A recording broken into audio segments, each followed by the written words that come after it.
자, 일본어 장문 오늘도 간단하게 일기 형식으로 몇 문장을 작성해 봅시다. 이렇게 몇 문장이라도 좋으니 종이에 끄적거려 보세요. 계속 하다 보면 장문 실력이 훨씬 늘어날 겁니다. 게시글에 올려놓은 한국어를 일본어로 미리 장문을 해보세요. 그럼 시작하도록 하겠습니다. 급하게 출장 일정이 잡혀서 도쿄에 가야 했다.急に 出張が入って東京に行かないといけなかった. 자, 급하게 갑작스럽게 라는 의미는 부사急に라는 단어를 써주시면 됩니다. 많이 쓰입니다. 출장 일정이 잡히다 라고 할 때 일본인들은 하이루라는 단어를 많이 씁니다. 이 한국어랑은 조금 다르죠.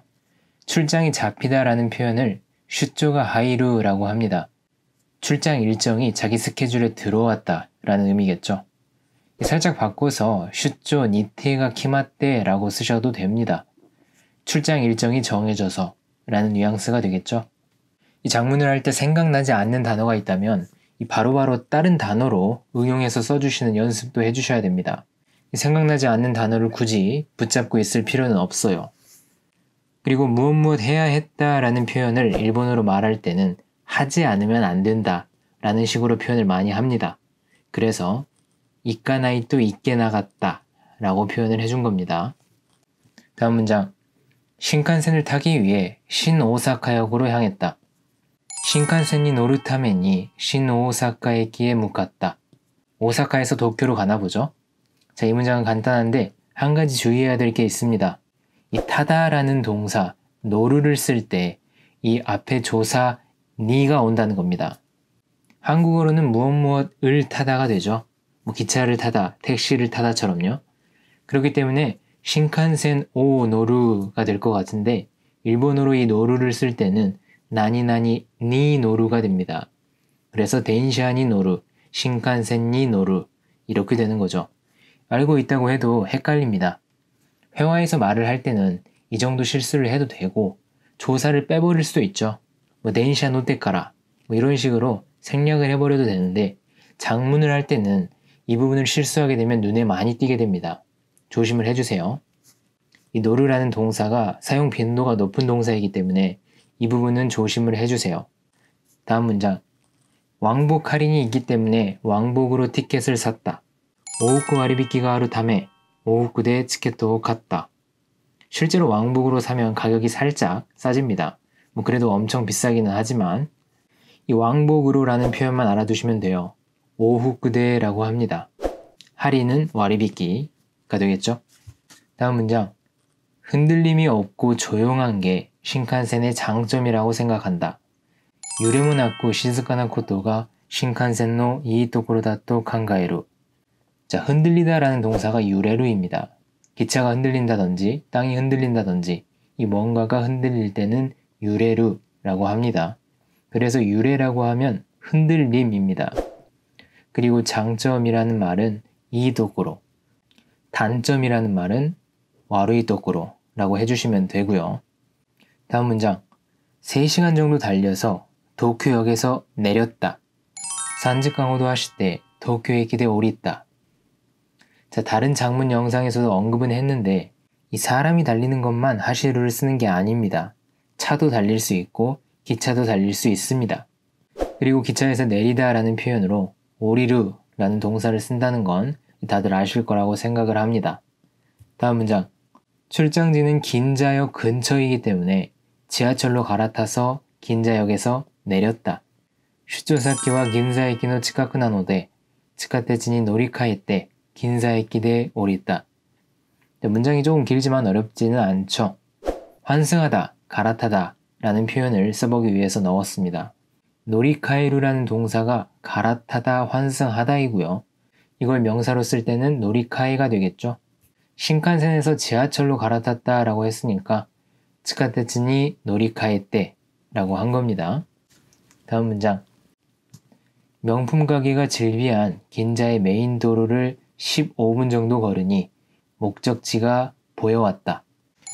고급 브랜드店が 並んでいる 긴자의 大通りを 15分ほど歩くと 목적지가 見えてきた.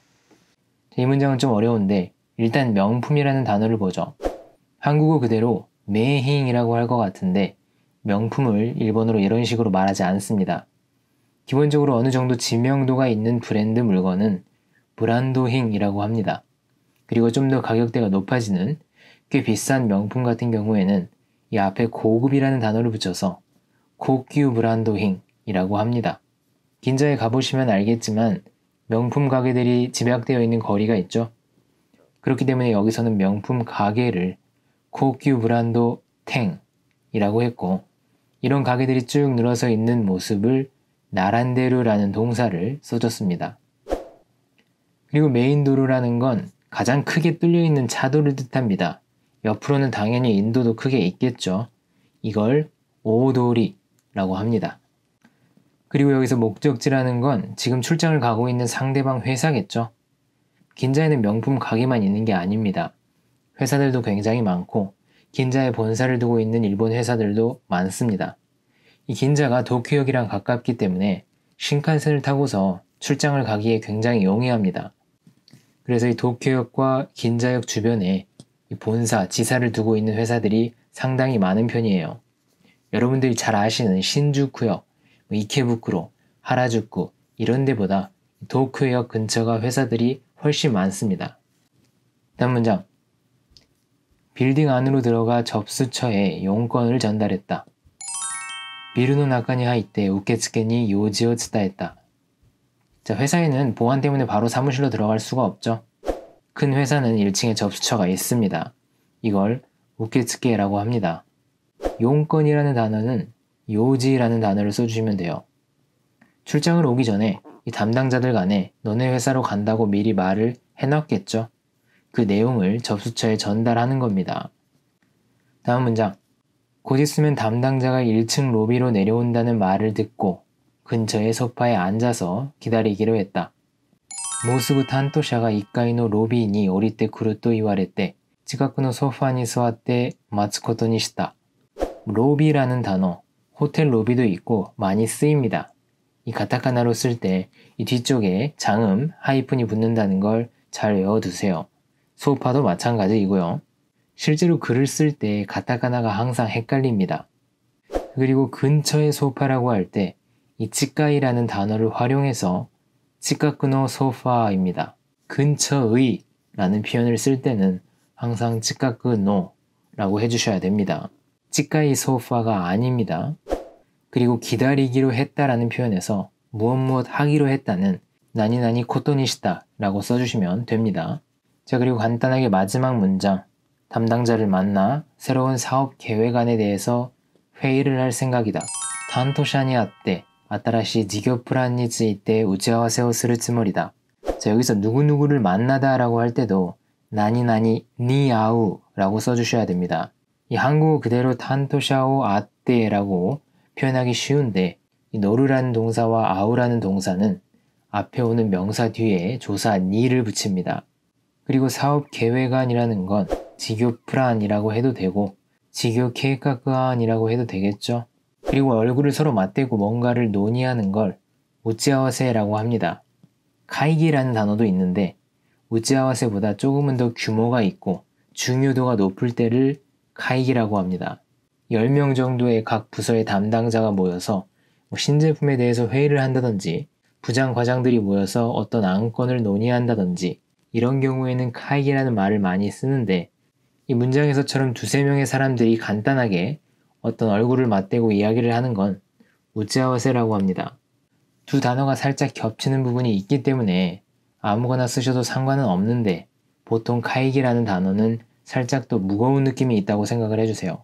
우찌아와세, 카이기 두 단어 모두 자주 쓰이기 때문에 같이 알아두시길 바랍니다. 이번 장문은 별로 어렵지 않았죠? 기차를 타고 어디에 가고 환승을 하고 접수처에 용건을 전달하고 이런 표현 하나하나를 직접 써보게 되면 표현하는 능력이 조금씩 늘어날 겁니다. 외국어는 표현을 할 줄 알아야 합니다. 틀려도 좋으니 많이 연습을 해주세요. 다음 영상에서 뵙겠습니다.